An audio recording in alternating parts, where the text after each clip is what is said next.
Bienvenidos mis hermanos, vamos a ver, esta es nuestra tercera clase de las epístolas de Juan y Judas.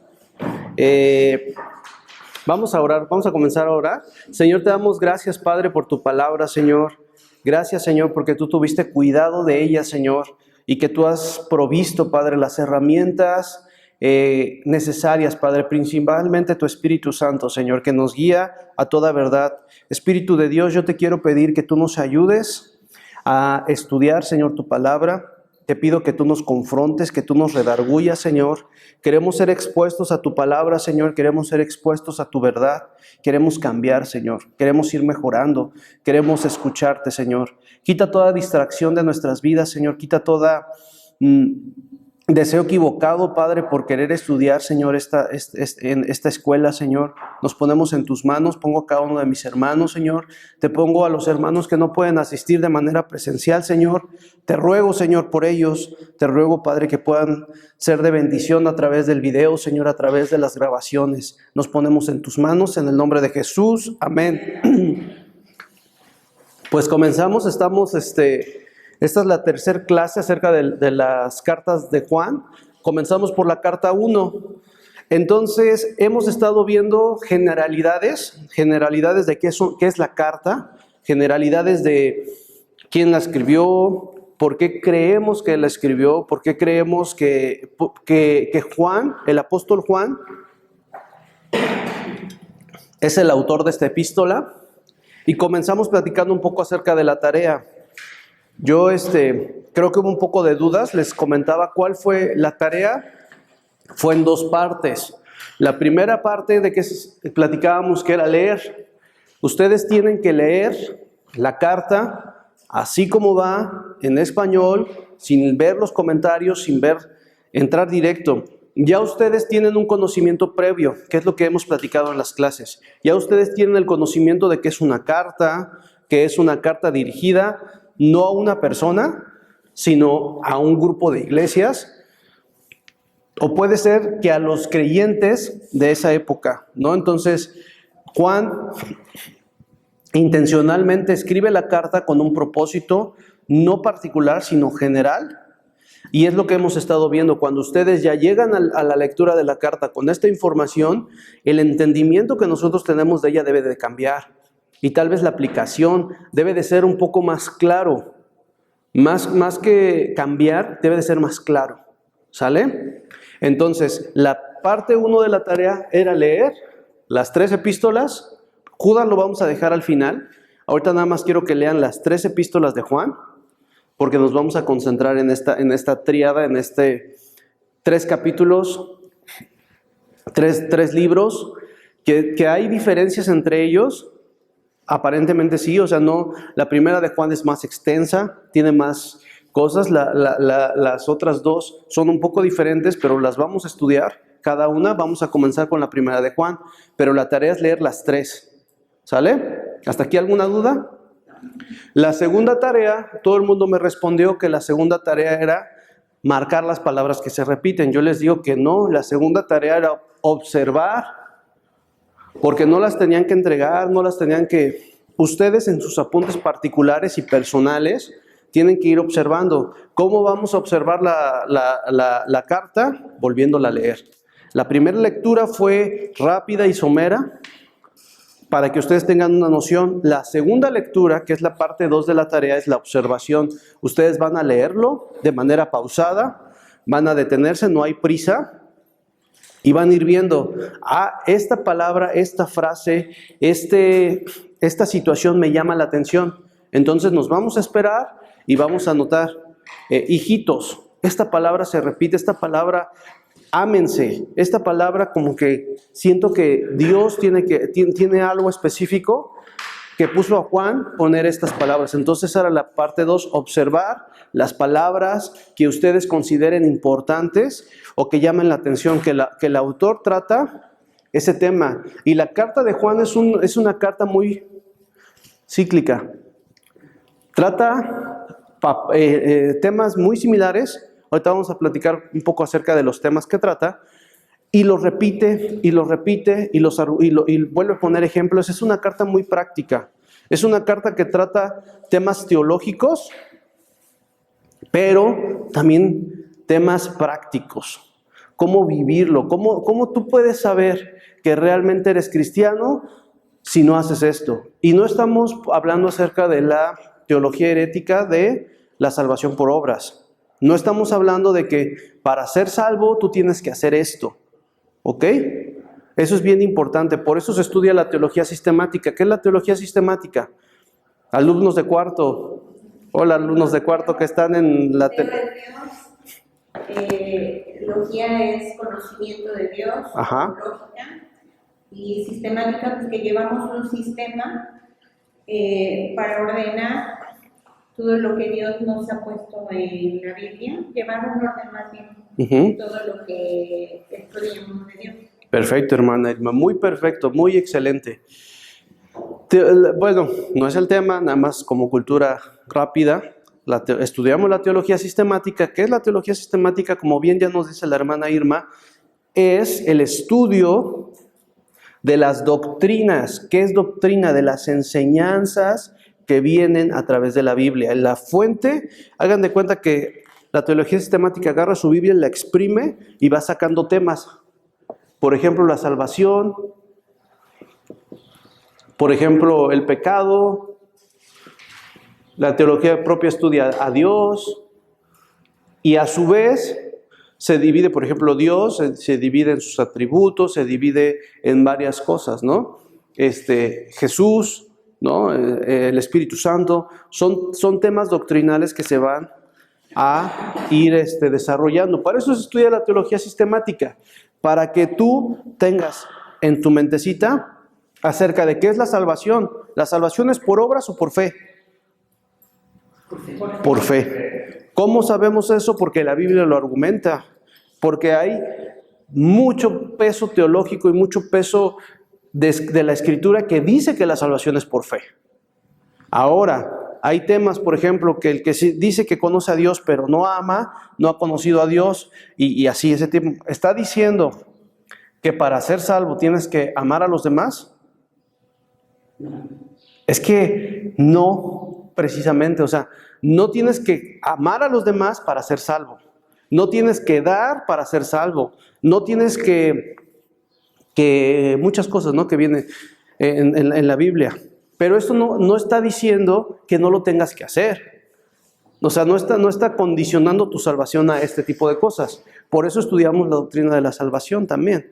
O sea, la salvación es por la fe sin las obras, pero es fruto de que eres salvo, ¿no? O sea, ya esto lo vamos a estudiar aquí en la carta, y estábamos platicando, esa era la tarea, observar y ver, y estábamos platicando también que todo lo que está en la Biblia es porque Dios así lo quiso. Esa es la doctrina de las Escrituras, ¿no? Cuando estudias teología sistemática, casi siempre lo primero que argumentan es acerca de la autoridad de la Biblia. ¿Qué es la Biblia? ¿Por qué creemos que la Biblia es la palabra de Dios? ¿No? Entonces, todo lo que está en la Biblia, cada palabra está pensada, planeada y diseñada por Dios. No está al azar, no es les platicaba un poco de broma de que pues ya nos sobró un pedacito de rollo, ¿qué le ponemos? No, pues ahí échales este choro. No, mis hermanos, no es así. La Biblia está justa. Bueno, no sé, ahorita se me está ocurriendo que tal vez cuando terminó de escribir, justo el espacio de rollo que tenía fue justo las palabras. Vamos a tener esta pequeña ilustración, ni más ni menos. Justo, exacto, o sea, a la medida fue lo que los autores bíblicos escribieron, fue justo y a la medida de lo que Dios quería decir. Dios respeta sus palabras, sí, Dios respeta su creencia. No es lo mismo un escrito de Pablo a un escrito de Pedro. Pablo es un doctor de la ley. Pedro es un hombre creyente, es un judío que se convierte al cristianismo, pero de oficio pescador. ¿Sí me explico o no? O sea, son diferentes, Dios respeta eso y Dios usa eso, ¿no? Pero sigue diciendo Dios lo que Él quiere decir. Ahora, cuando estábamos haciendo la tarea de observar, yo les decía que el problema de nosotros es que nosotros tenemos una traducción. Originalmente la Biblia, ustedes saben que fue escrita en hebreo, el Antiguo Testamento, la gran parte de ella, o la mayor parte de ella, algunas partes en arameo, pero el grueso del texto está escrito en hebreo, y el Nuevo Testamento está escrito en griego. ¿Por qué en griego? ¿Por qué no en árabe? ¿Por qué no en japonés? ¿Por qué no en hebreo también, si eran hebreos ellos? Porque era la lengua que se hablaba en ese entonces. Perfecto, hermana Irma, usted lleva puro 10. No soy yo, es el Espíritu. Exactamente, porque era la lengua que se hablaba. Acuérdense que en este caso ellos tenían un mensaje importantísimo. Y si tú quieres que ese mensaje sea fácil de traducción, de compartir, lo escribieron. Aparte de que era el idioma que hablaban, acuérdense que fueron conquistados, ¿no? Entonces ellos se les permitió conservar su religión, se les permitió conservar, llegaban los romanos, llegaban y les daban la oportunidad de que ellos continuaran con su forma de hablar, con sus creencias, si ellos querían adoptar el panteón romano, los dioses romanos, las religiones romanas, estaba bien. Si ellos querían conservar, estaba bien. Mientras tanto que se mocharan con los tributos, que se mocharan con ciertas cosas, pero les daban la oportunidad de que ellos tuvieran esto. Entonces ellos conservaban su idioma, pero también hablaban el idioma que se hablaba, que era el griego. ¿Ok? También otra cosa importante es que acuérdense que cuando fueron los judíos llevados a la cautividad a Babilonia y después se les permite regresar, muchos no regresaron, muchos se quedaron a vivir de aquel lado porque les iba bien y en algunas fiestas regresaban. Es en el caso, por ejemplo, de la festividad de Pentecostés. Cuando estaban ahí, habían hermanos, judíos, que hablaban otro idioma. ¿Por qué? Porque se habían ido, voy a especular y voy a hablar de ejemplo nada más, habían ido a Francia y regresaban allá a su tierra y hablaban francés, porque era el idioma que sabían. También hablaban hebreo, pero ellos sabían hablar francés. Llegaban los italianos y vivían en Italia, pero en las fiestas se regresaban. Y en esa ocasión, el Espíritu Santo llega, los llena y empiezan a hablar en otras lenguas. Y ellos se maravillan, ¿por qué? Porque dice, oye, Leo, ¿a poco sabe hablar italiano? O Carlos, ¿a poco sabe hablar alemán? O Eli, ¿a poco sabe? O sea, los escucho hablar las maravillas de Dios en nuestros idiomas.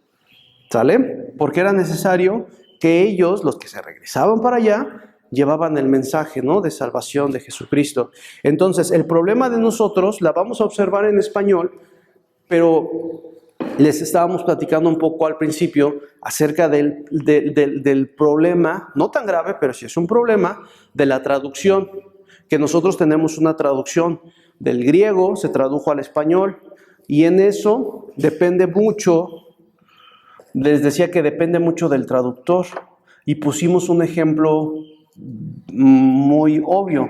Les digo, es que la Reina Valera que nosotros tenemos fue traducida por unos hermanos españoles que hablaban español, que querían que su idioma, la gente de España pudiera conocer las escrituras. Entonces se dieron a la tarea de traducirla con un deseo genuino de compartir la palabra de Dios. Trataron de apegarse a los escritos con errores humanos, porque pues, son humanos, pero hay otros traductores actualmente que deliberadamente traducen conforme a su conveniencia. Y estábamos platicando una traducción que gracias a Dios no la conocen, pero ya la conocieron, que se llama la traducción del Nuevo Mundo. Esa traducción del Nuevo Mundo tiene ciertas discrepancias o limitaciones, no de nuestra Biblia, sino de los originales, de los textos originales en el cual fue escrito la Biblia. ¿Nos puede recordar, bro, cómo dice? Pusimos el ejemplo de Primera de Juan. No, perdón, de Juan 1:1. Por favor. En el principio la palabra existía, la palabra estaba con Dios y la palabra era un Dios. Y la palabra era un Dios. Y en nuestra Reina Valera, y la palabra era Dios, ¿no? Y aquí ellos le agregan 1 Y en minúscula.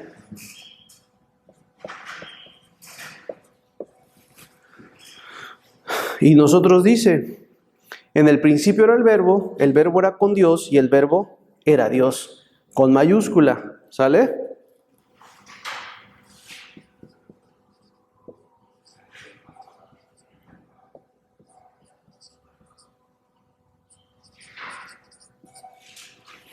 ¿Ven la diferencia? Entonces, cuando nosotros observamos, vamos a ir viendo ese tipo de detalles. Ya posteriormente nos vamos a... Gracias a Dios tenemos las herramientas para que tú puedas saber qué palabra era esta. ¿Sale? Verbo, logos, ¿sale?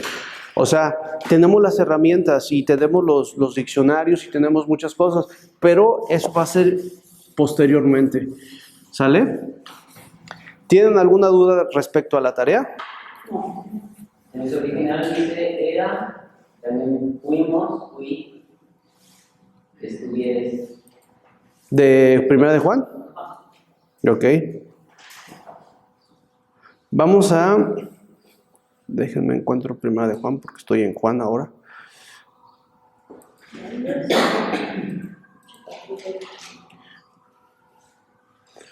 Vamos a continuar un poquito acerca de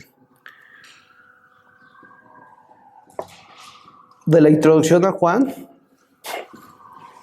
Vamos a platicar un poco del contexto histórico. En esa época, quiero que, abran su Biblia. Vamos a comenzar con esta lectura. Efesios 6:12.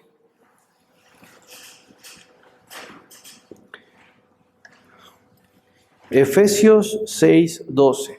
Oye, ¿qué no vamos a estudiar Primera de Juan? ¿Por qué nos vamos a Efesios? 12. Punto extra al que me diga por qué nos fuimos a Efesios 6:12. Punto extra al que me diga por qué vamos a leer Efesios 6. Tienen 30 segundos. ¿Por qué consideran que es importante leer Efesios? ¿Nadie? Voy a leerlo. Dice, porque no tenemos lucha contra sangre y carne, sino contra principados, contra potestades, contra los gobernadores de las tinieblas de este siglo, contra huestes espirituales de maldad en las regiones celestes.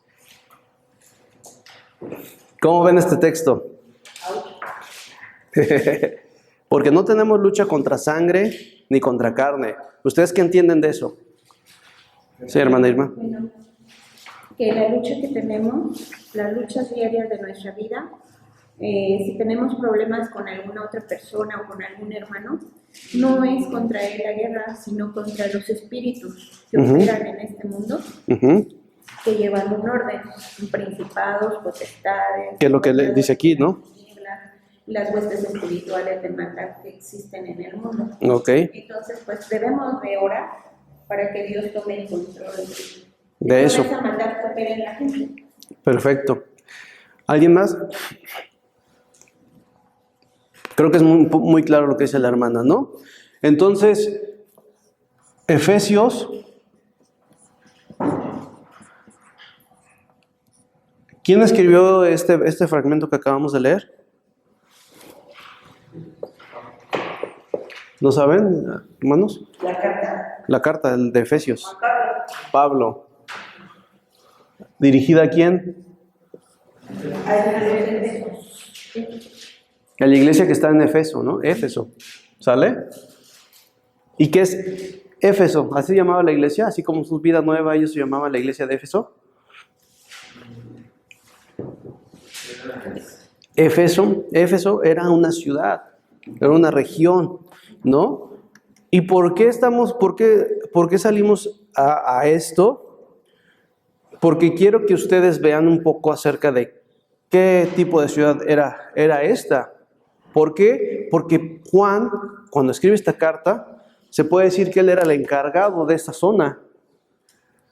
¿Sí me expliqué o no? Juan era el pastor. ¿Sí se acuerdan de eso o no? Que lo vimos ya la clase pasada. Juan escribe la carta estando en esta ciudad, estando ministrando y pastoreando estas iglesias, las que estaban en Éfeso o en la cercanía de Éfeso. Entonces, acuérdense que la Biblia se interpreta a sí mismo. La Biblia nos da un poco más de luz. Si ustedes leen esto, entienden que todo lo que habla acerca de Efesios 6, de la lucha espiritual, Pablo está diciendo, es que esta ciudad es de lucha espiritual. Esta ciudad hay principados, hay potestades, hay gobernadores de las tinieblas a los cuales debemos de hacerle frente, ¿no? Oye, pero acuérdate que no tienes lucha contra carne y sangre. No vamos a agarrar las pistolas y nos vamos a matar unos contra otros. Vamos a orar, vamos a predicar el evangelio, vamos a discipular, vamos a crecer. ¿Y cómo los llama Juan? Lobos rapaces, anticristos. ¿Sale? Pensé que por eso era la concordancia de Primera de Juan con Efesios, porque menciona el anticristo en la Primera de Juan. Pero ahorita también eso ya encontré que porque la hizo estando en Éfeso. Porque Juan era el pastor de esa iglesia, era el apóstol de esa iglesia, él se había ido a esa región y era el responsable como parte del último de los pastores, de los apóstoles que quedaba con vida, porque todos ya habían sido pues martirizados y asesinados para que dejaran de predicar. Él todavía se encontraba en esta lucha, imagínense la situación de Juan, cómo él, viendo que los apóstoles se habían partido, viendo cómo las iglesias eran atacadas, cómo los gobernantes, el mismo Pablo dice, sujétese a toda autoridad, porque las que están puestas por Dios. Esta teología apostólica de sujetarse a las autoridades y ver cómo pues, las autoridades cada día les ponían más tropiezo.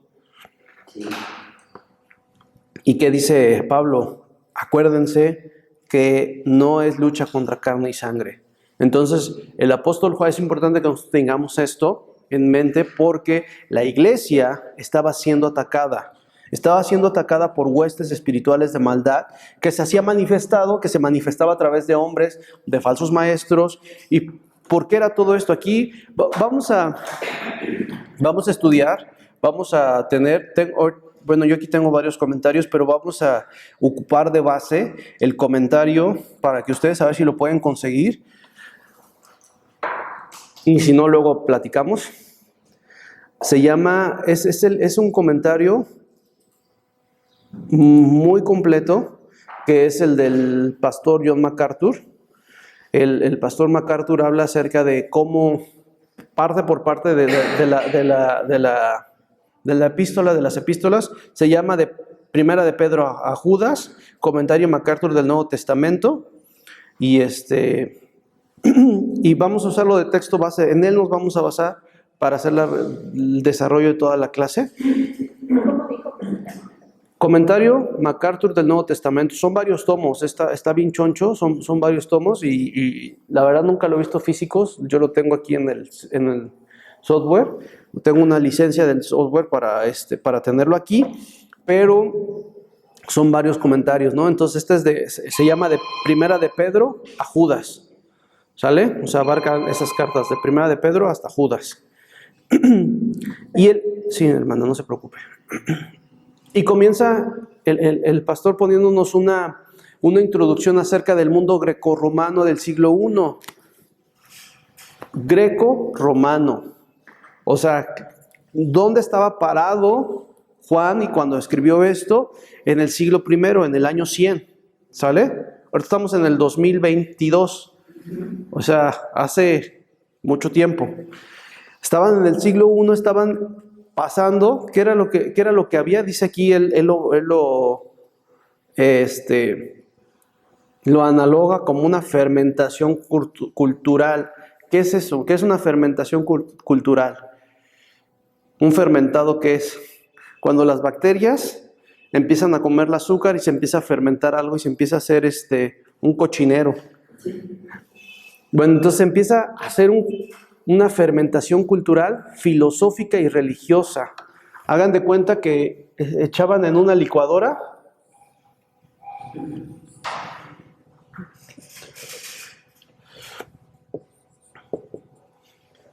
filosofía,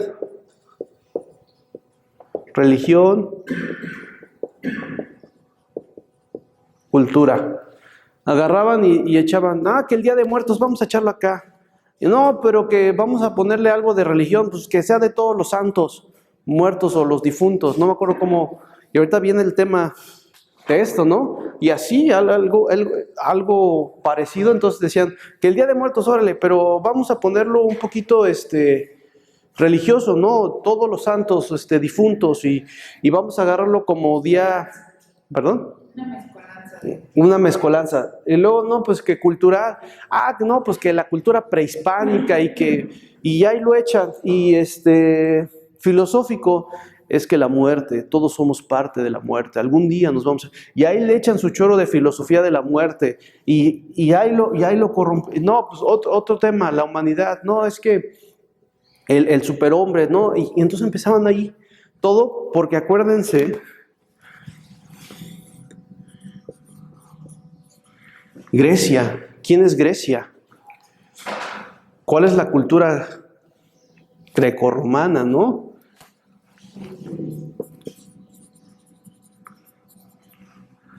Pues vamos a más o menos parafrasearlo a muy grandes rasgos. Filosofía, pues vamos a ponerle con ¿cómo se dice esta parte?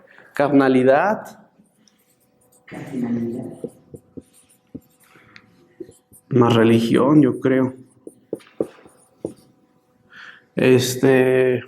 Mitología.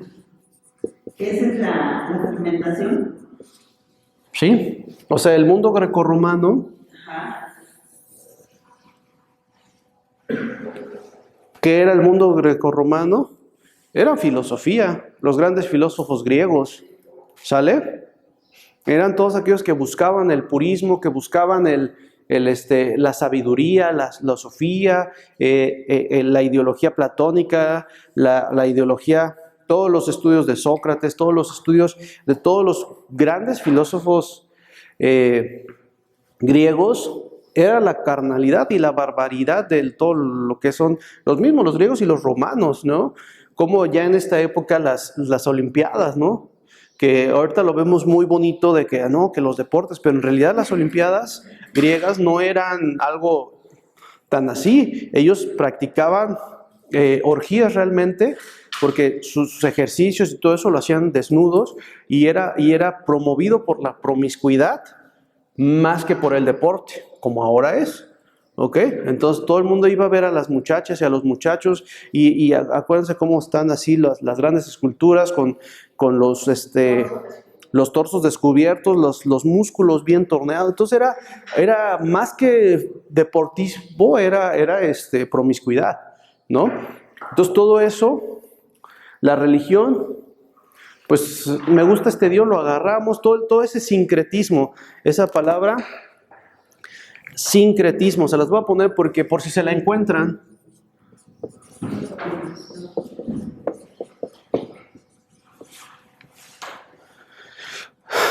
Todo ese sincretismo, el sincretismo religioso, por si algún día lo leen o lo ven, sepan de qué se trata. Es simplemente esta mezcla, es adoptar.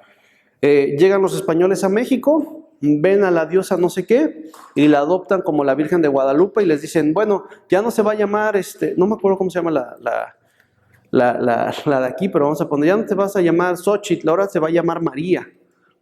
Entonces ellos les cambiaron el nombre para que ellos siguieran, dicen, no, pues es la misma, nada más que es que tú pensabas que era así, Xóchitl, pero ahora es María, tú vas a adorar a María. Entonces toda esta revoltura de cultura, de religiones se llama sincretismo religioso. Entonces toda esta era lo que estaban viendo, la carnalidad, ya lo platicamos, ¿no? Todas las orgías, todo El clásico, ¿no? Que cómo comían por placer y iban y vomitaban y seguían comiendo por el alcohol, todo esto de las orgías y las fiestas, todo lo que ellos vivían, la mitología, ¿cuáles son la mitología griega? Todo lo que es los dioses griegos, si saben cuáles, ¿no? Hércules, Zeus, Poseidón, todo ese tipo de cosas, pues llamaba la atención y hasta hoy, hasta nuestra fecha, ¿no? Vemos la película de Hércules, los niños, los jóvenes vieron en su tiempo la serie de Hércules, te emociona ver cómo, o sea, todo ese tipo de cosas va llamando y cautivando la religiosidad, porque acuérdense que tenemos un corazón religioso completamente, somos religiosos o sea, es más fácil ser religioso y estar feliz y calmar tu conciencia. Haces todo lo demás, pero también eres religioso, brother, para que te sientas bien, ¿no? Entonces era lo que estaban echando ahí en ese batido, era lo que estaban viviendo. El comentario nos habla acerca de Donald W. Burdick.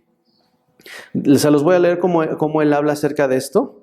Dice: aparte de la esfera judio-cristiana, o sea, de la iglesia del primer siglo, el mundo era religiosamente inclusivista. Aparte o sea, estaban los judíos cristianos, que era la iglesia del primer siglo, y él dice, el mundo en esa época era religiosamente inclusivista. Siempre había espacio para una nueva religión, con tal de que no tuviera una naturaleza exclusivista. ¿Sí me expliqué o no? Siempre, bueno, ¿tú qué quieres, cristiano? Vente, que no sé qué padre, está padrísimo el culto cristiano, las músicas y todo. Sí, pero yo adoro a María.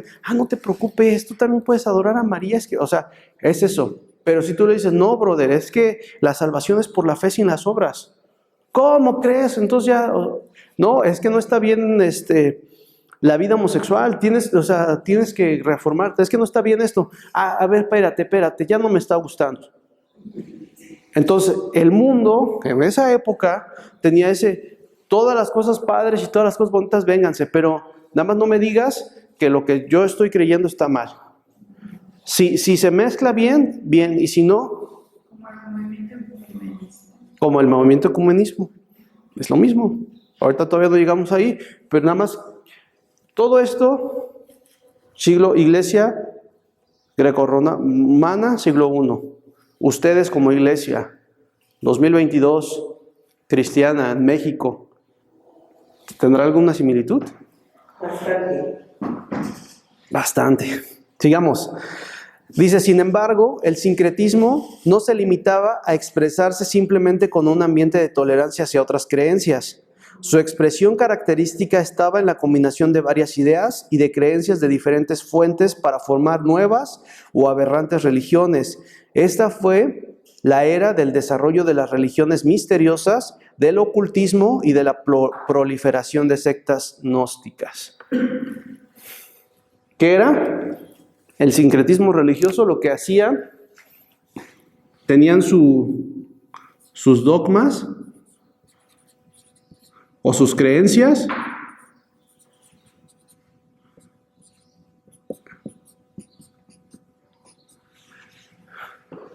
llegaba un nuevo movimiento, decían, este me gusta, lo vamos a poner. Se escucha bien, lo vamos a poner. Jesús, yo he visto cómo Jesús convirtió el agua en vino, vamos a hacerlo, vamos a orar para que el vino se convierta en agua, el agua en vino. Entonces, oye, pero ¿sabes qué, Javi? A mí no me está gustando esto del agua en vino, yo voy a inventar mi propia religión. Creencias 2. Y ya le ponían esto, le quitaban esto y le ponían esto. ¿Sale? No, ¿sabes qué? A mí sí me gusta esto que tú quitaste, pero a mí no me gusta esto que tú quitaste. No te preocupes, hacemos otra iglesia. ¿Se parece a algo que hemos visto? No, es que yo no creo en esto. No, es que a mí me encanta la adoración a María. Es que yo creo que Jesús tiene su madre y que si tú le pides algo a tu madre, pues te lo va a cumplir. Entonces yo creo que por eso es importante que tú tengas buena relación con la madre de Jesús para que te... Y estoy usando a María no porque, sino porque es un claro ejemplo, simplemente es una ilustración de algo que es muy, muy, muy obvio, ¿no? Entonces, ellos tratan de argumentar, o sea, y les gusta y ponen esto. Ah, no, ¿sabes qué? A mí me gusta, es que tú le das mucha importancia a la Biblia, pues es más padre que solo hables sobre esto y que no les digas del pecado. Está bien todo lo que crees de la salvación por fe, está padrísimo que la salvación sea por fe, porque yo creo en Jesús, por lo cuanto yo voy a ser salvo, pero no está tan padre que me estés poniendo limitantes. Yo quiero hacer esto, yo quiero seguir con mi amante, yo quiero seguir haciendo esto, entonces, ¿sabes qué? Yo voy a abrir una iglesia donde yo pueda predicar la salvación de la gracia sin una vida moral estable. ¿Sí? Ah, ¿sabes qué? Es que a mí me gusta, pues todo lo místico, todo lo religioso. Yo quiero que el mover de Dios se manifieste a través de estampitas. Entonces, el pastor va a orar por estas estampitas y se las van a llevar y las van a poner en su Biblia, y cada vez que salgan, el pastor va a estar orando por ustedes para que les hable. Cosas, ¿qué es esto? Cosas como lo dice aquí. Dice, su expresión característica estaba en la combinación de varias ideas y creencias de diferentes fuentes para formar nuevas y aberrantes religiones. Son nuevas religiones, con matices de cristianismo, con matices de muchas cosas, ¿no? Entonces crean estas religiones, este desarrollo de religiones misteriosas, aparte de religiones misteriosas, algo de ocultismo, de brujería, ¿no? Bien claro el ejemplo de Hechos, ¿no? Donde hacían milagros y un mago se les acerca y le dice, quiero este poder para yo hacer dinero también con el poder que tú tienes, ¿no? Entonces, todo esto llegaba a oídos de gente que decía, es que esto está padre lo que ellos hacen. Está increíble cómo Jesús les da este poder para hacer esto. Ah, sí, qué padre, brother, ven, te hablo acerca del evangelio. Ah, no, pero yo no quiero cambiar de religión, yo solo quiero el poder que ellos tienen, ¿no? Entonces y así salió Pare de Sufrir. Desde el siglo I está Pare de Sufrir, desde el siglo I está muchas religiones misteriosas, y pues comenzó lo que son sectas gnósticas y ocultismo, ¿no? Entonces estamos hablando de que la iglesia tenía religiones místicas,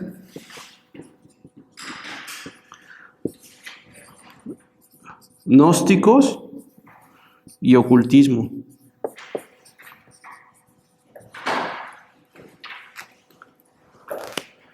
Este era el escenario donde Juan ministraba en la iglesia de Éfeso, 6:12. Y este es el escenario donde Pablo les dice, oye, brother, acuérdate, estamos en un mundo donde prolifera el ocultismo, donde están eche y eche brujería, donde están moviendo las huestes espirituales, donde hay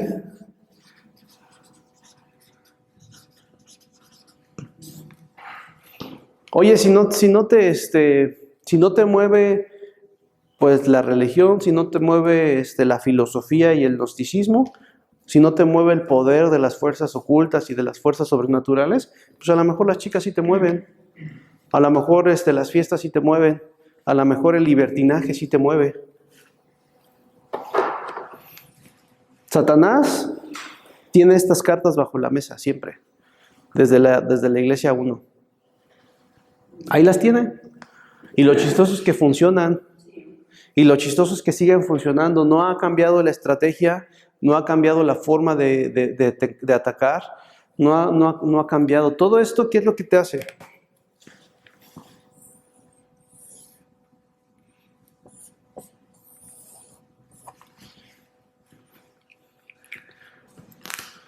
Te aleja de Dios, te aleja de Jesús, te aleja del evangelio puro. Ah, pero si tú crees en la cruz de Cristo, entonces no puedes tener todo esto, porque son incompatibles. Ya existía esa incompatibilidad. Oye, es que los cristianos, que no sé qué, que todos somos hermanos. Pablo decía el ecumenismo. Ahorita vivimos en ecumenismo. Ahorita si una persona no tiene la famosa intolerancia, ¿no? Religiosa, sexual, la intolerancia de muchas cosas. Tú respétame a mí porque si yo quiero ser caballo, voy a ser caballo. Existe eso y nos reímos y nos burlamos y yo estoy seguro que el gran grueso del mundo lo entiende, pero por seguir en ese, es que qué van a decir de mí en la escuela, es que qué van a decir de mí en el trabajo, es que no escuchaste que si no compartes con ellos te pueden meter a la cárcel. Aquí no es te pueden, aquí es sí, tal vez, ¿no? O sea, aquí es una presión real, aquí es una presión donde estaban viviendo esto, donde todos estos cuando veían ahí vienen los religiosos, ahí vienen estos latosos, van a querer que deje de hacer brujería, me van a decir que lo prohibieron, que no está bien, ahí vienen estos religiosos, me van a decir que no es cierto, que si yo tengo este amuleto que me costó 50,000 pesos y que se lo compré al profeta en Miami, porque gracias a Dios por estas estampitas no llegó ningún huracán a Miami y estamos aquí orando por esto, ¿no?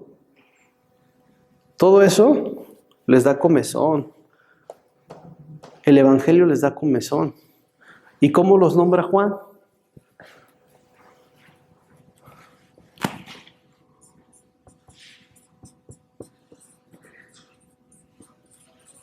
Anticristos. Hay muchos anticristos. Aquí están, pero de estos gremios, pues hay varios, ¿no? De estos gremios, pues hay varias modalidades. Es lo que dice aquí, proliferaban. O sea, salían, quitaban las piedras y salían religiones, salían sectas, salían creencias, salían cosas. Y así era como ellos, a lo que él se enfrentaba. A esta mezcla, ¿y qué creen? Pues algunos brothers de la iglesia sí eran seducidos por esto, sí eran evangelizados por este tipo de creencias, sí eran jalados, ¿ok? Dice que en ninguna parte era más evidente esta situación que en la provincia romana de Asia. Dice, como resultado, era un crisol de ideas, filosofías y religiones.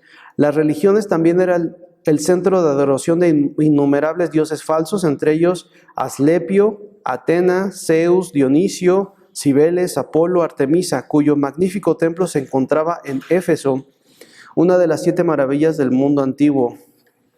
¿Sí se acuerdan de esa escena donde estaban en el templo de Artemisa en Éfeso? Era una... No crean que eran muy religiosos, o sea, lo que realmente era un centro de prostitución, el lugar de Artemisa, de esta, o sea, estos templos no eran algo muy devotos, ni ustedes piensan que, o sea, nosotros pensamos que es así, no, pues pobrecitos van a orar allá a su diosa Artemisa o a Diana de los Efesos. No, esa Diana de los Éfesos no, era la diosa de la prostitución, o sea, era la madre o sea, tenían mujeres y mujeres, eso era su adoración, la prostitución, al por mayor, las orgías, ¿no? Dígame. Pero esa también es la llamada Venus, la de anteriormente se llamaba Venus. La verdad no estoy seguro, hermana, si quiere después lo checamos. Entonces, en medio de estas tinieblas y de esta superstición del paganismo, la iglesia cristiana, ¿qué era? Aquí lo argumentan.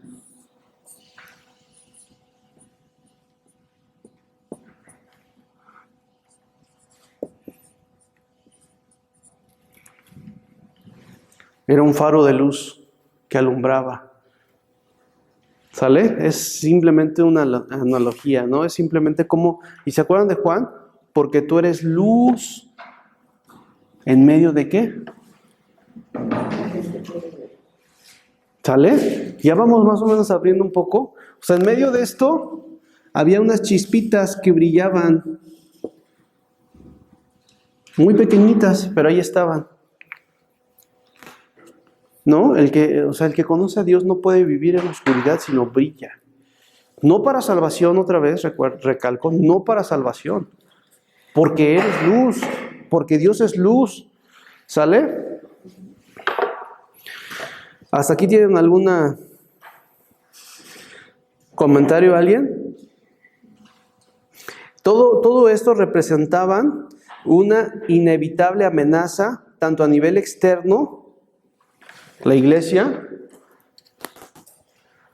había ataques, ¡fum! Todos los creyentes eran atacados, ¡pum, pum, pum, pum, pum! Era una amenaza, y aparte tenían otra cosa que era la amenaza interna. Aquí está este brother, se congregan de esta iglesia, aquí están siendo luz, fortaleciéndose en oración, fortaleciendo en el estudio de la palabra. Aquí está la iglesia, atacados, pum, pum, pum, inmoralidades, pum, religiones, pum, nuevas sectas, pum. Y aparte de aquí,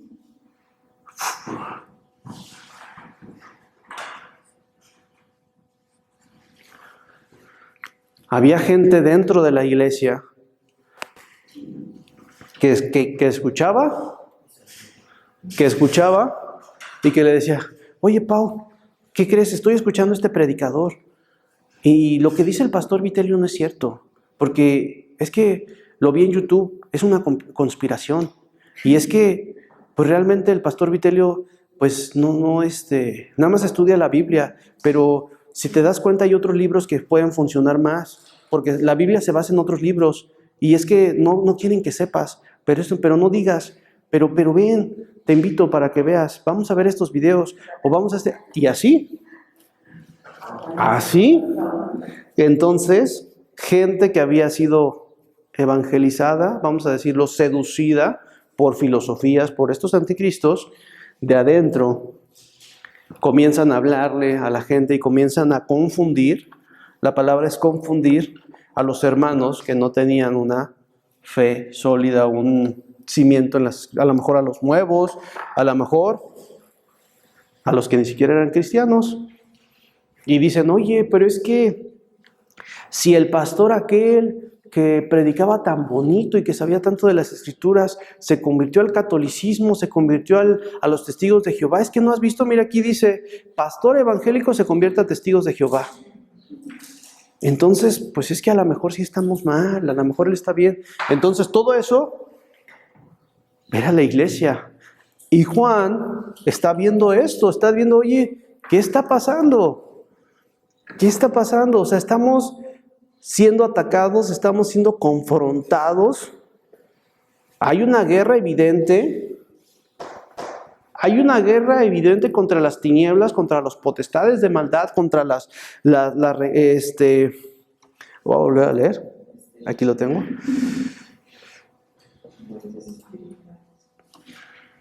Porque no tenemos lucha contra carne y sangre, sino contra principados, contra potestades, contra los gobernadores de las tinieblas de este siglo, contra huestes espirituales de maldad en las regiones celestes. ¿Sale? Juan ve ese ataque directo. Juan está viendo cómo los creyentes, dice, es que esta familia era una familia súper linda, era una familia hospedadora, era una familia que siempre procuraba a los santos, que procuraba las buenas obras, que procuraba servir, que estaba tratando de aprender, que me hacía preguntas, que estudiaba las escrituras, pero se acercó Juanito y les empezó a predicar sobre el gnosticismo. Pero se acercó Pedrito y les empezó a meter doctrinas místicas. Se acercó tal y tal y tal y tal y tal y tal. Y él está viendo esta amenaza por parte de externamente y por parte internamente de estos, ¿cómo los llama él? Anticristos. Hechos 20:29.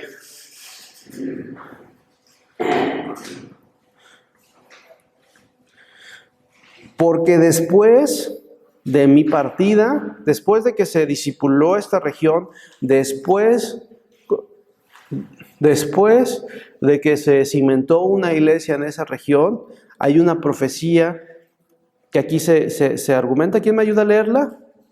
Porque yo sé que después de mi partida entrarán en medio de vosotros lobos rapaces que no perdonarán al rebaño. Yo sé. A mí nadie me lo va a contar, yo sé.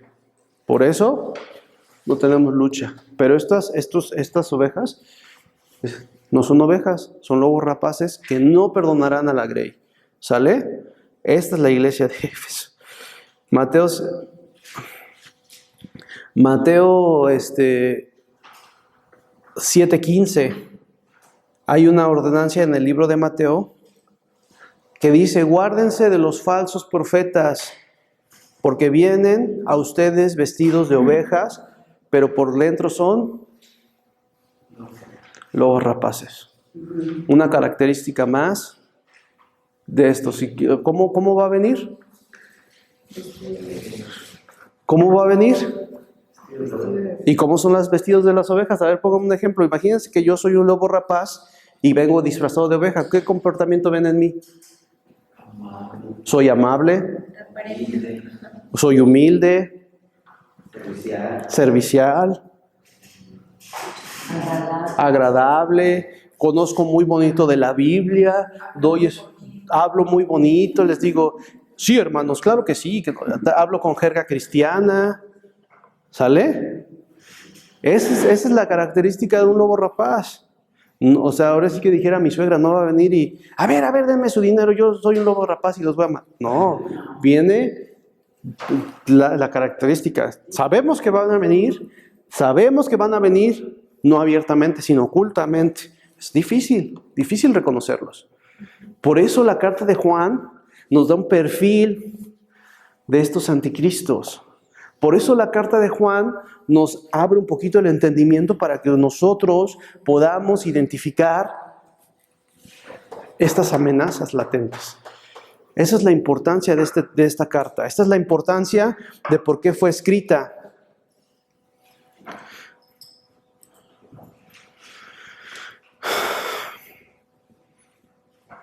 En 2 Corintios 11:26, Pablo hace una ilustración de lo que él ha vivido como apóstol. 12:26. 11:26. 2 Corintios 11:26. Y en el 26, aparte de otras cosas, comienza diciendo que ha pasado en caminos muchas veces, en peligros de ladrones, peligros de los de mi nación, o sea, de los judíos, peligros de los gentiles, peligros en la ciudad, peligros en el desierto, peligros en el mar. Y aquí dice que ha pasado otro peligro. ¿Cuál es? Entre los falsos hermanos. ¿Sale? Entonces, no solo Pablo, no solo el Evangelio, no solo los ministros, no solo los creyentes van a ser perseguidos, vamos a ser atacados como todo el mundo. Aparte dice la Biblia, dice Pablo, que ha sido atacado entre falsos hermanos, falsos creyentes. Creyentes que se dicen ser creyentes, pero que no son creyentes. ¿Ok? Entonces esto es una realidad en el siglo I. Este es el siglo I. A lo mejor lo veíamos muy romántico y ver cómo los apóstoles y los milagros y que la iglesia... Acuérdense cómo vivía la iglesia primitiva. Decía que nadie tenía lo suyo, sino que eran compartidos, que vivían juntos, que era una iglesia muy fraternal, era una iglesia muy bonita. Sí, pero tenía esta era la iglesia. Una iglesia que enfrentaba problemas, una iglesia que tenía falsos hermanos, una iglesia que tenía lobos rapaces disfrazados de ovejas, una iglesia que tenía la presión del mundo, la presión de las religiones, la presión de la carnalidad, la presión del ocultismo, no solo de que les hagan brujería, sino que los seduzcan al ocultismo. El ocultismo no solo es la brujería, el ocultismo es la santería, el ocultismo es todas aquellas artes mágicas, aunque digan que son cristianos, pero pues ya no están practicando el cristianismo, ya están practicando la brujería disfrazada de cristianismo. ¿Ok? Lo están, ¿cómo se puede decir? Lo están maquillando como cristianismo, pero no es cristianismo. El cristianismo sólido es basado en las Escrituras, basados en los fundamentos de los apóstoles y de los profetas. Eso quiere decir en las Escrituras. ¿Ok? Y esa lucha sigue vigente, ¿no, Carlos?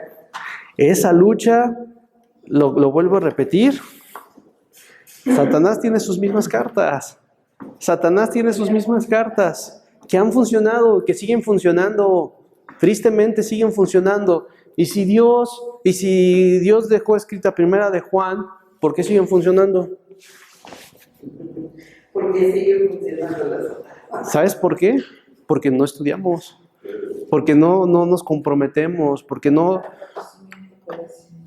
tenemos todos, no estoy hablando de ustedes ni aquellos, sino porque se nos olvida.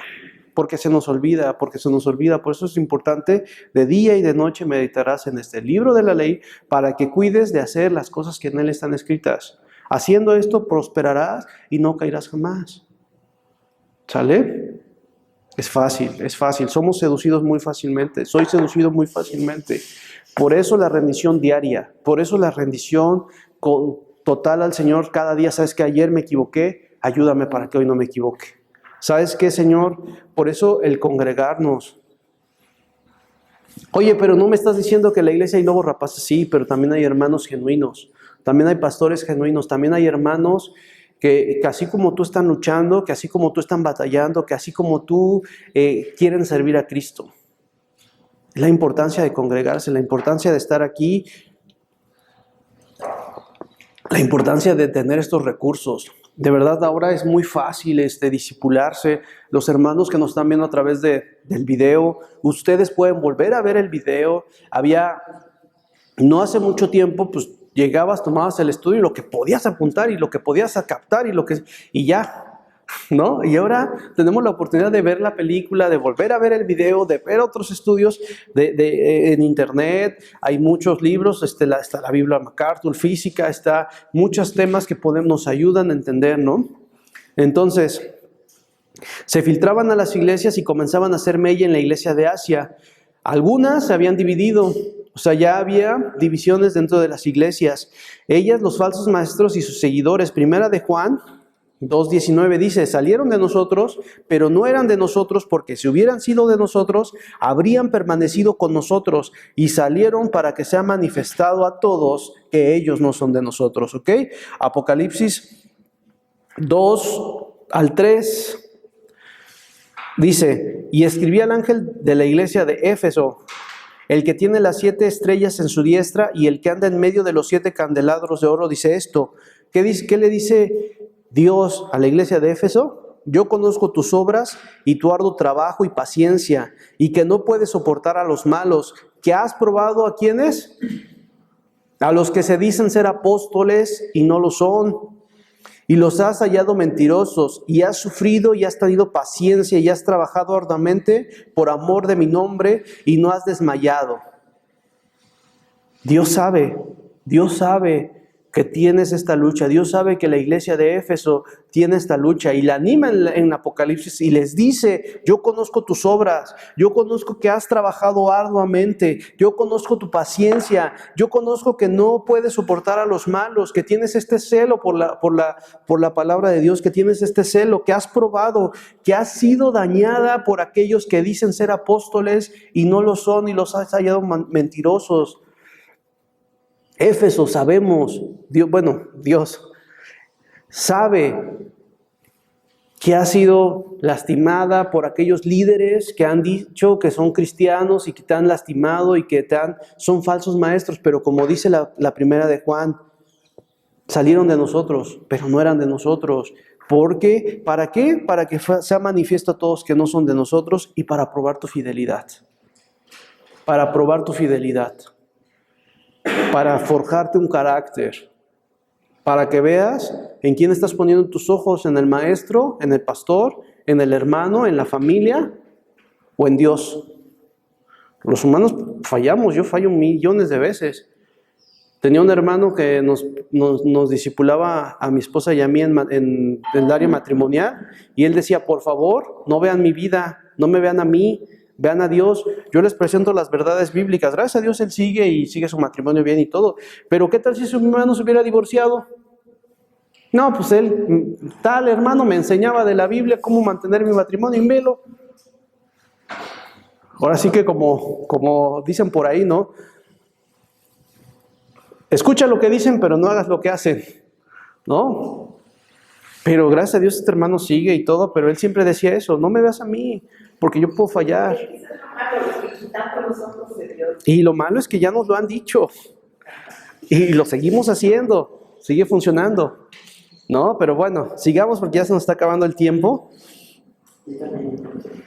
Dice que ya, bueno, aquí el autor habla acerca de esto, de que fue un lugar estratégico para la batalla en contra de los gobernadores de las tinieblas y las huestes espirituales. Se propagó más agresivamente de lo que Juan, el último apóstol vivo, ministraba. Le ganaron la batalla a Juan. O sea, Juan estaba discipulando, pero aquellos eran, como lo dice, una plaga. O sea, se empezaban a reproducir, se reproducían y había más. Entonces, lo que Juan aparentemente trataba de hacer, o sea, por una persona que evangelizaba a Juan, 10 se convertían al satanismo o al ocultismo o lo que sea. Yo me acuerdo cuando yo me convertí, a mí me daba mucha tristeza que iba en la prepa. Entonces yo les hablaba a la gente y de todos los que les compartí, ni uno se convirtió. Ni uno, Y traté de convertirla a todos, hasta me ponía en la puerta y el que iba entrando le iba diciendo a todos, oye, toma, ni los conocían, iban llegando. En ese tiempo no había pandemia y todo el mundo iba a la escuela. Entonces 200, 300 personas ahí, a todos, hasta que me quitaron de la puerta. Me dijeron, no puedes estar aquí, córrele, vete para allá. Y nadie se convirtió. Y en cambio, había unos marihuanitos que convirtieron a toda la generación en marihuanitos. Y a mí me daba tristeza en ese tiempo, pues era muy nuevo en Cristo y me dolía muchísimo y lloraba. En los recreos lloraba porque decía, es que no puedo creer que no quieran amar a Cristo y prefieran drogarse en el recreo. O sea, y yo lloraba, estaba tan... Bueno, ya, gracias a Dios ya pasó esa época, pues ya Dios ya me confrontó, ya me dijo que pues no es mi obra, es de Él. Es de Él. A mí me cumple hablarle y compartirle, y si ellos no quieren, pues Dios tendrá, porque es el poder de Dios, no es mi poder, no es mi fuerza. Entonces algo similar le pasó a Juan. O sea, por más que él estaba aquí lo habla así, ¿no? Dice, se propagó más agresivamente de lo que Juan, el apóstol vivo, ministraba. Era tanta la presión que él estaba viendo, cómo todos se convertían a todas estas cosas, que decía, ya es algo demasiado fuerte, ¿no? Entonces, ¿qué dice aquí? Dice, aunque Juan era un hombre ya anciano, lo más probable es que tuviera 80 años.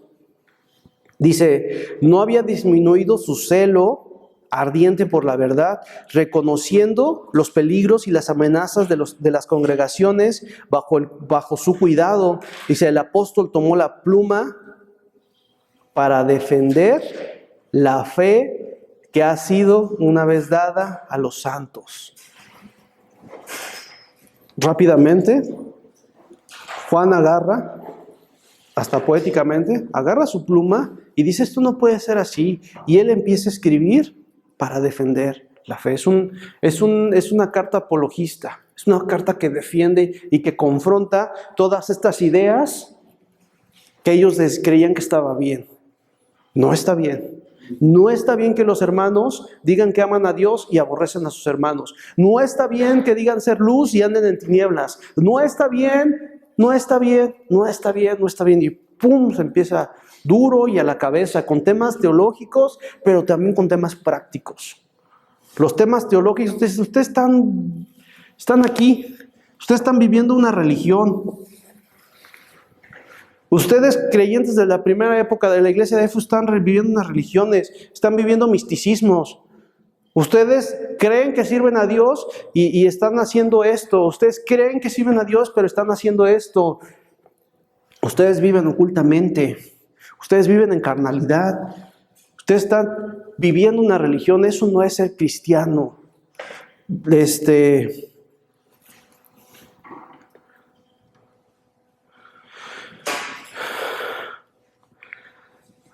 Judas 3, amados, por la gran solicitud que tenía de escribirlos acerca de nuestra común salvación, me ha sido necesario escribirles, exhortándoles que contiendan ardientemente por la fe que ha sido una vez dada a los santos.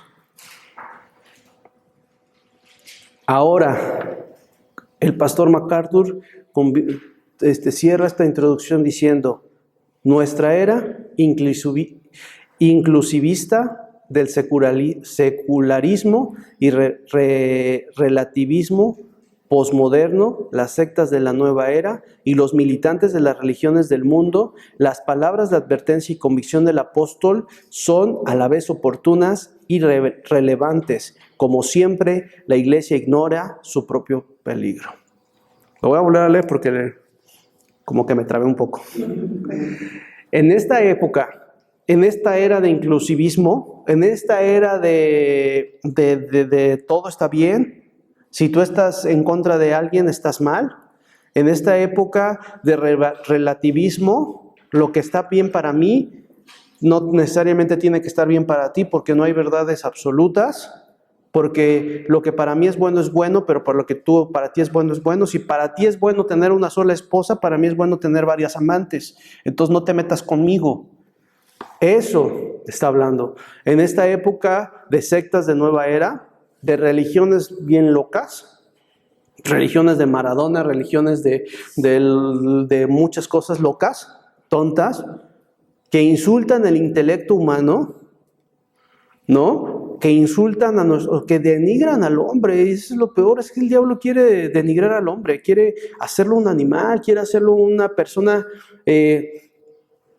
pues no racional. Y ellos, como dice la Biblia, profesando ser sabios, se volvieron necios y cambiaron la gloria del Dios vivo y verdadero por la semejanza de hombres, el humanismo, todas estas cosas, todas estas religiones, todo esto, dice aquí el pastor MacArthur, las advertencias que vemos que el apóstol Juan con convicción fueron y son oportunas y relevantes para ahora. Ahora nos confronta y nos dice, nos hace una observación. La iglesia del siglo I y la iglesia del siglo XXII, del año 2022, ¿qué tiene? Vive en una ignorancia. Vive en la ignorancia de pensar que está a salva. Vive una ignorancia de creer que no corre peligro. Vive una ignorancia de que dentro hay falsos hermanos que atentan. Vive en la ignorancia de saber, se chutan todo lo que ven en YouTube, se chutan todo lo que ven en cualquier iglesia, o cualquier libro se lo echan pensando que es palabra de Dios. Y esa ignorancia produce este peligro. Ay, Señor. ¿Tienen algo o alguna observación, mis hermanos?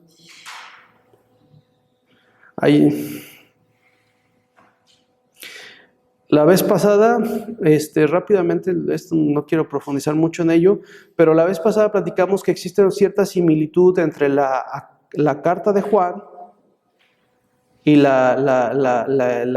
Evangelio de Juan. Hablan sobre temas similares. Hablan sobre, voy a hacer una lista después si quieren se los paso, hablan sobre la encarnación, sobre el Hijo de Dios, sobre la verdad de Jesucristo, fuente de vida eterna, sobre la vida eterna, sobre los creyentes que fueron hijos del diablo, y hacen la comparación. Después le voy a pasar esta relación para que ustedes lo tengan, como rápidamente vamos a ver. Primera de Juan, se los voy a leer. En esto conoced el Espíritu de Dios, todo espíritu que confiesa que Jesucristo ha venido en carne es de Dios. Y Juan 1:14, aquel verbo fue hecho carne y habitó entre nosotros y vimos su gloria, gloria del unigénito Hijo del Padre, lleno de gracia y verdad. Entonces son doctrinas que las aborda de manera muy similares, ¿no? Entonces hacen una comparación de esto. Y vamos a ir avanzando un poquito porque ya vamos a ir terminando. Ya se nos fue el tiempo una vez más. ¿Tienen algún comentario de esto? de lo que hemos visto hasta ahora?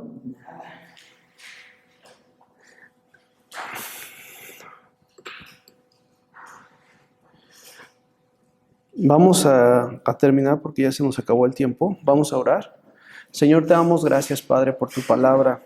Te damos gracias, Señor, porque nos advierte, Señor. No queremos vivir ignorantes del peligro que corremos como creyentes, como cristianos, Señor. No queremos confiarnos, Padre, en nuestras propias fuerzas, Señor. Queremos venir delante de ti a rendirnos, Señor, a tu poder, Señor, a tus fuerzas. No somos sabios en nuestra propia opinión, Señor. Tú eres el que decide qué es lo que es bueno para nosotros. Señor, ayúdanos a renunciar a aquello, Padre, que es prohibido para nosotros, porque nosotros somos luz en medio de tinieblas, Señor. Ayúdanos a ser estudiantes de tu palabra, Señor, con un corazón enseñable, con un corazón entendido, Señor. Dirígenos, Padre. Dirígenos en esta aventura, Padre, de estudiar la carta de Juan, Señor. Háblanos, confróntanos, guíanos, Señor. Te pido, Padre, por cada uno de mis hermanos, Señor, que están aquí presentes. Te pido, Dios, que tú los ilumines, Padre, en este estudio, Señor. Te pido que tú les hables, Padre, a cada quien en particular, Señor, la necesidad que ellos tengan, Señor. Te pido que tú los confrontes, Señor. Te pido que tú los animes y te pido que tú los exhortes, Señor, y que ellos vayan creciendo en este proceso de santificación, en este proceso de parecernos más a ti, Señor. Guárdanos y líbranos de los ídolos, Señor. Guárdanos y líbranos del mal, Señor. Guárdanos y líbranos, Padre, de nuestra propia opinión. Señor, te pido en el nombre de Jesús que tú nos protejas, Señor, y que tú descubras, Padre, al enemigo, Señor. Te pido que tú lo exhibas, Padre, para que podamos ver sus acechanzas, sus saetas, Padre, dirigidas hacia nosotros, tanto lo que viene de afuera como lo que viene por dentro, Señor. Te pido que nos permitas, Padre, tener ese discernimiento, Señor, espiritual, esa